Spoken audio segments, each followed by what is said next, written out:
the owner of a small company. Only 4 people worked there. One day, he came to the office and didn't find his favorite slippers. He always put them on while working. The man searched everywhere and finally spotted them on the roof of the building. Mr. Morrison was furious. He entered the office and started to question his employees. Daniel said, "I don't even know where you keep your slippers." Andrew said, "I'm terrified of heights. I have never climbed up there." Sandra said, "I'm wearing high heels today. I can hardly walk in them." Emily said, "I respect you too much to do it to you." One of the employees is lying. Who is it?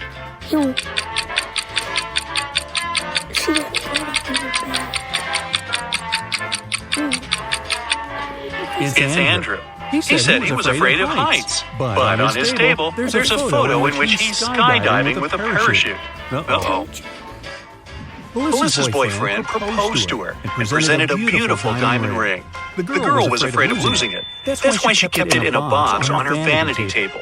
Once, after a long and difficult working day, the girl came home and went straight to bed. When she woke up, the ring was gone. Melissa called the police. They asked 3 suspects, Melissa's roommate, her best friend, and her neighbor, what they had been doing the night before. Helen, Melissa's roommate for the last 3 years, said Melissa had indeed looked very tired. She took the tea Helen made for her and went to her room at 10 p.m. Helen went to bed shortly after. Eric, Melissa's best friend, said he had come to visit Melissa at about 11:30 p.m. The girl was already sleeping, but he saw a jewelry box lying open on the table. It was empty. Eric was surprised and left immediately after that. Brenda, the neighbor, said she wanted to borrow a book from Melissa, but when she called her, the girl didn't answer. So Brenda decided not to bother her so late at night. The police soon realized one of these people was lying. Who was it? He looks suspicious, that boy in the middle. Look at his face. That's what he looked like, suspicious. It was Eric. He was only asked what he had been doing the evening before, but he mentioned the jewelry box. He must have known the ring was missing because he took it. A group of friends went camping. They found a beautiful place in the forest near the river. They were planning to spend a week there. But on the 3rd day, Chris disappeared. The rest of the group gathered near a campfire to figure out where he could be. Paul said, "We didn't have enough firewood. I went deeper into the forest to get some. When I came back, Chris was already gone." Ashley said, "I was near the river washing my t-shirt. I stained it with ketchup during lunch." Nancy said, "I felt unwell, so I decided to take a nap. I was sleeping when an owl woke me up." One of the young people is lying. Do you know who it is? It's broad daylight. I was asleep at the day. I was in it. Didn't they go up at night? Stupid. It's Nancy. Owls sleep during the day. It means an owl couldn't have woken the girl. Someone started a gas leak in Mark's apartment. Luckily, the man noticed it. He called the police. After searching the place, they found a watch. Mark claimed it wasn't his. The detectives decided to set up an ambush. The watch looked expensive. Surely the criminal would return to get it back. At around midnight, they heard the key turn in the door lock. In a while, a man came in. He was holding a lit candle in his hands. At first, the detective wanted to arrest the man, but after a while, he realized he wasn't the person they had been waiting for. How did he figure it out? What? It's a lit candle at a gas leak house. He looks tired. Everyone looks stupid. Whatever the man was doing in Mark's apartment, he wasn't the one responsible for the gas leak. That criminal wouldn't have entered the apartment holding a burning candle. They would be sure the place was still full of gas. The police found out one particular gang was going to rob a bank. An undercover agent was sent to the restaurant where the criminals always gathered in the evening. His task was to attach a tiny GPS tracker to one of the gang members. Then the police would know about their location and would be able to prevent the robbery.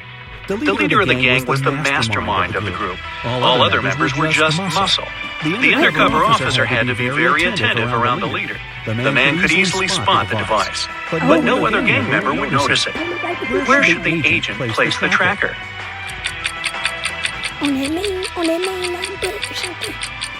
They place it in his collar. On the gang leader's backpack. He's the only person who can spot the device, but not if it's on his own back. Police got a call from the house of a wealthy man. He didn't come home after going for a jog.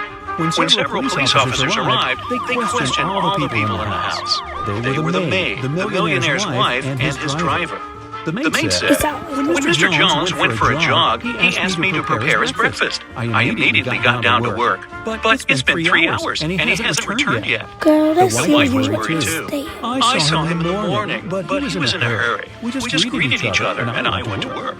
The driver told the police he had been waiting for his boss in the car, scrolling through his social media. Who knows something about the millionaire's Boy, disappearance? that cereal would have been stale by the end. Or that cereal or them apples. The maid is lying. If she had cut the apples for breakfast 3 hours ago, they would have already turned brown by now.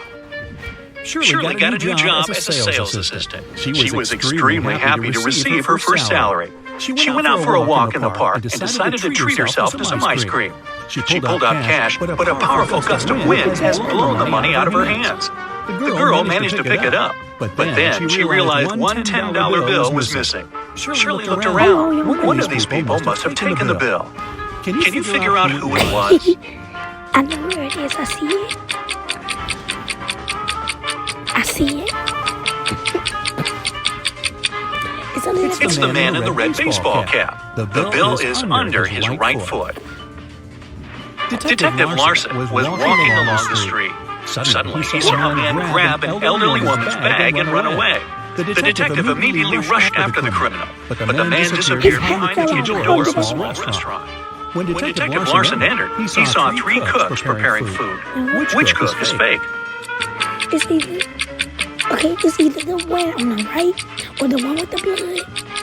Because the one on the right, he cooking It's the man holding the salad bowl. He's the only one not wearing gloves. It's the man holding the salad bowl. He's the only one not wearing gloves. People began to disappear in a large town. 1 month after it started, the police came across an abandoned house. In its basement, they found 2 men. Each of them claimed that he had been locked up there and that the other man was the one to keep him in the basement. But it was clear that only one of them was telling the truth. Look at these men attentively and say who's the liar. The one on the left looked beat up, so I'm going with the one on the right, the old man. First of all, he's smiling. It's the man who's smiling. If he had spent 4 weeks locked up, he would have a beard and mustache by now. But he is clean shaven. I said, Rachel Brown, the owner of a large and successful company, has disappeared right from her office. The police suspect that some of her subordinates might know where the woman is. They questioned 3 people.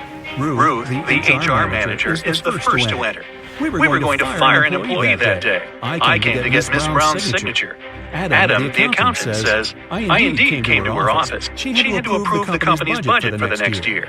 And the secretary comes in last. I saw Miss Brown today, but only for a minute or so. I asked her to sign my leave request.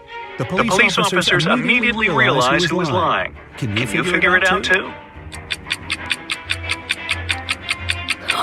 oh, the girl on the right got a different signature than both of them. Anne is lying. The signature on her documents is different from the others. Plus, she is the person Ruth was going to fire that day. Oh, damn. Martin bought a car in September, and now, just a month later, it's stolen. The police have 4 suspects, and all of them are Martin's friends. The crime happened at 10 p.m. on Wednesday. At that time, Alan was playing badminton in the park. Natalie was driving home from work. Roy was walking with his dog, and Rose was doing some grocery shopping. Who took Martin's car? It's either the girl on the left or the boy on the left. I think it's the boy, because why are you playing that at 10 p.m.? It was Alan. At 10 p.m. in October, it's too dark to play badminton. Eric was having lunch in a cafe. At some moment, he went to the bathroom and left his smartphone on the table. But when he came back, the phone was gone. Eric saw a man leaving the cafe and hurried after him. The guy only caught up with the man when he was about to sit in his car. Eric asked the man to give him his gadget back. But the man looked confused. I know nothing about your phone. I only gave my friends a lift. They work over there. And he pointed at 2 men entering an office building.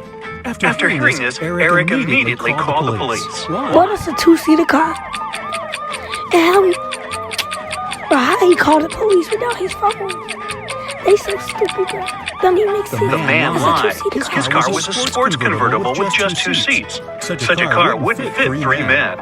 Oh, by the way, you get extra points if you caught the fact that Eric called the police. With what? His smartphone had been I stolen. just got that.